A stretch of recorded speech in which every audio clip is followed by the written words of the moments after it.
Coming up on Mountain News this morning, an overnight tornado tore through part of Nashville. We take a look at the damage it left behind. And back here in the Commonwealth, we take a look back to just more than 8 years ago when Kentucky was hit by the worst tornado outbreak in state history.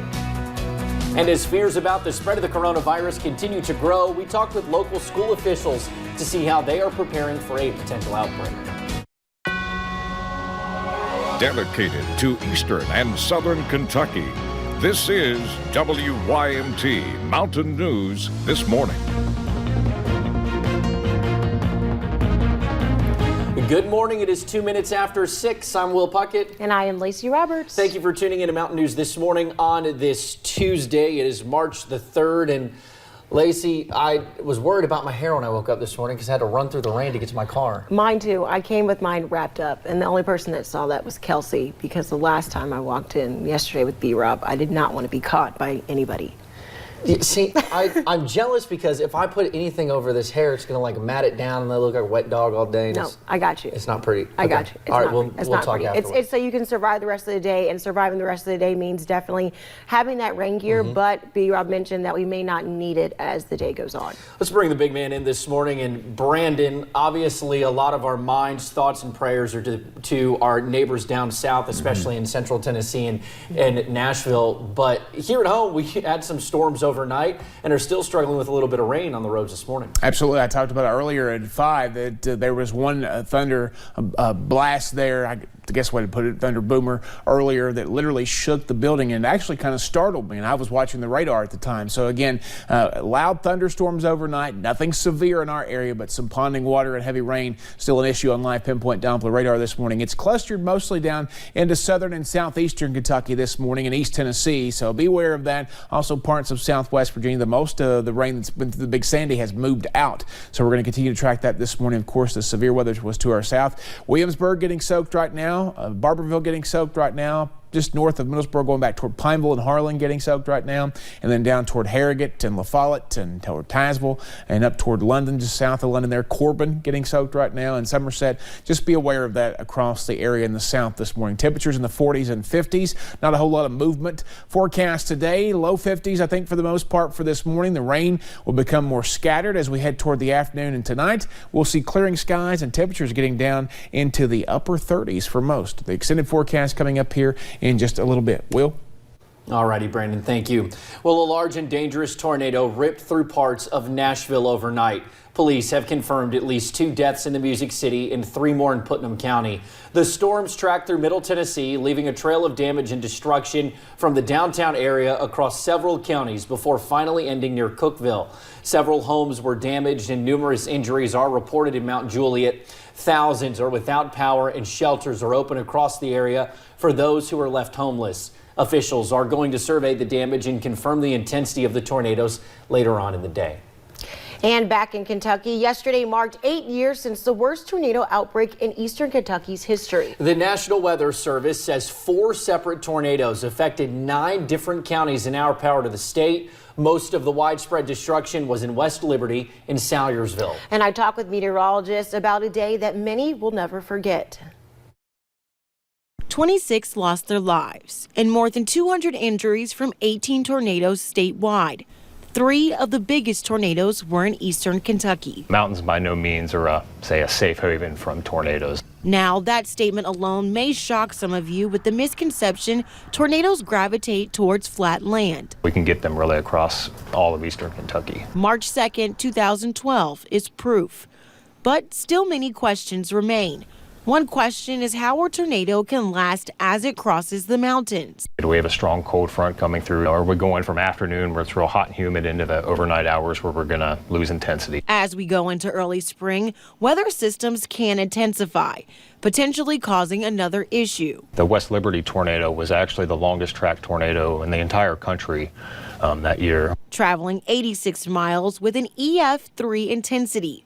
Tornadoes are rated on a damage scale known as the EF scale from 0 to 5. The upper echelon of that scale, the EF5s, which is the highest rated, so say winds approaching or above 200 miles an hour, that's essentially where your foundation is going to be wiped clean. With the most damage done in West Liberty and Salyerville, those only reached as high as an EF3. The National Weather Service urges those to be prepared and take warnings just as seriously as if you were on flat land. And with this being Severe Weather Awareness Week, the National Weather Service will have a tornado drill tomorrow at 10:07 a.m. 26 people died, hundreds were injured, and scores of homes and businesses were destroyed when those tornadoes tore through parts of eastern Kentucky. Downtown West Liberty was nearly leveled. We talked with the pastor at West Liberty United Methodist Church, who became the pastor a few months after the storms passed. I came here because of the fact that the church had been destroyed and the parsonage was unusable, and we had the opportunity to kind of start from scratch. Pastor Jamie Brunk told us he helped his grieving congregation by simply listening and wanting to hear their stories of where they were and what happened. And in what seemed to call a miracle, hard-hit Magoffin County did not have a single death as a result of those storms. WYMT's Connor James was there yesterday as people looked back on that day.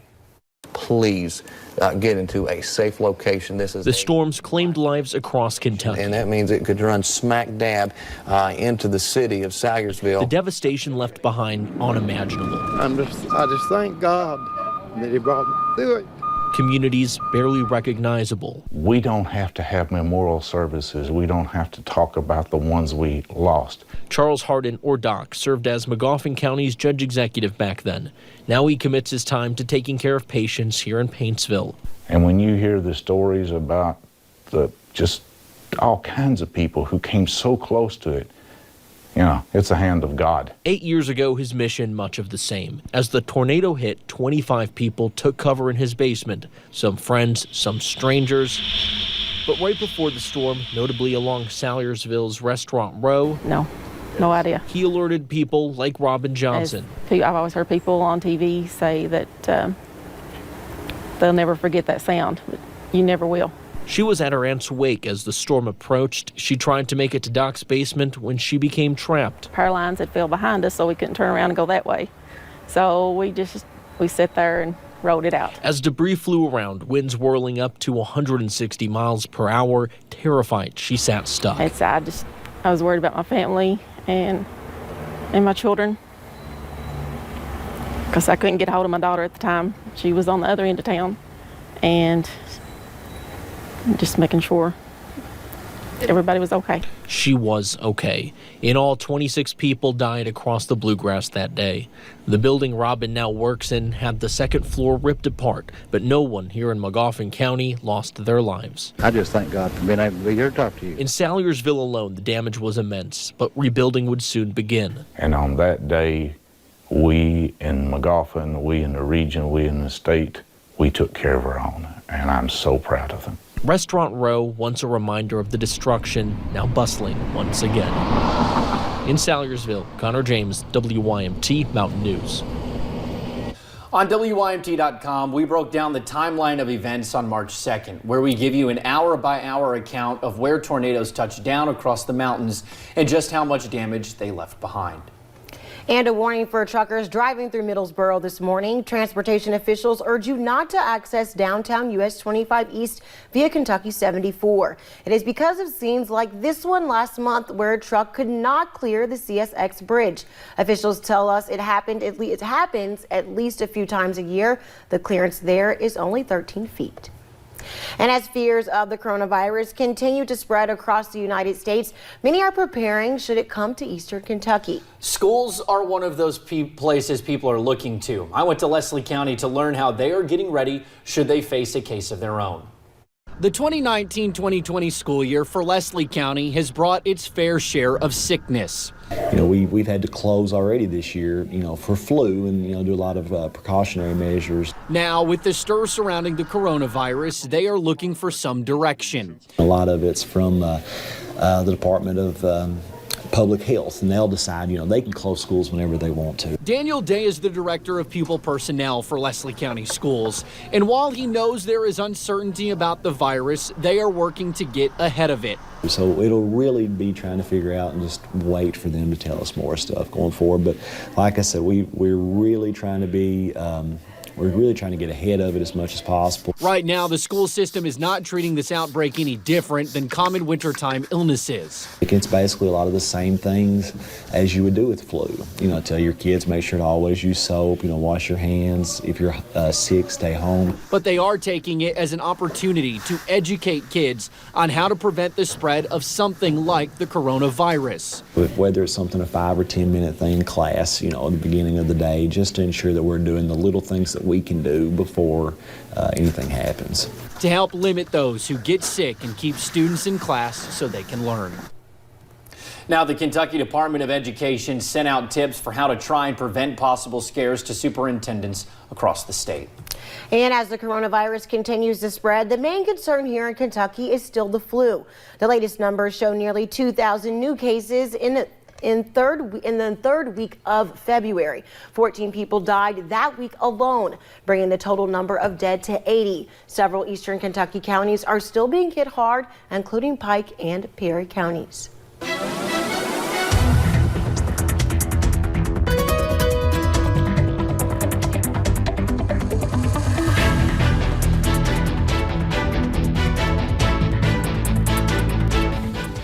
Well, the forecast this morning still soggy for some. Hopefully we'll see that start to dry up a little later today. Live pinpoint Doppler radar. We're continuing to track those heavier bands of rain into parts of southeastern and southern Kentucky. They've been around there for a while, so I'm starting to get concerned. One of our weather spotters in South Laurel County near London basically just tweeted a report that he's had, let me pull it back up here for a second, 1.39 inches of rain in the last 24 hours. So that's a little bit of rain there, and most of it probably coming late in the evening last night in the overnight hours. And I'll show you some of those Kentucky Mesonet rain totals here in a little bit. But temperatures right now in the 40s and 50s across the area this morning. The wind is still continuing to crank out of the south there. 20 mile an hour wind speed right now in Wise, 12 in Ashland, 8 in Harlan. So again, it's going to be a windy start to the day. And those storms we're seeing this morning basically gone, but the rain chances become more scattered late. Sunny skies tomorrow, but rain chances return with our second cold front of the week on Thursday. Lacey? Thank you, Brandon, and thank you for joining us for Mountain News this morning. More news is on the way. Just ahead, we'll show you what can happen when pharmacists make mistakes with your medications and what one group is doing to help keep that from happening.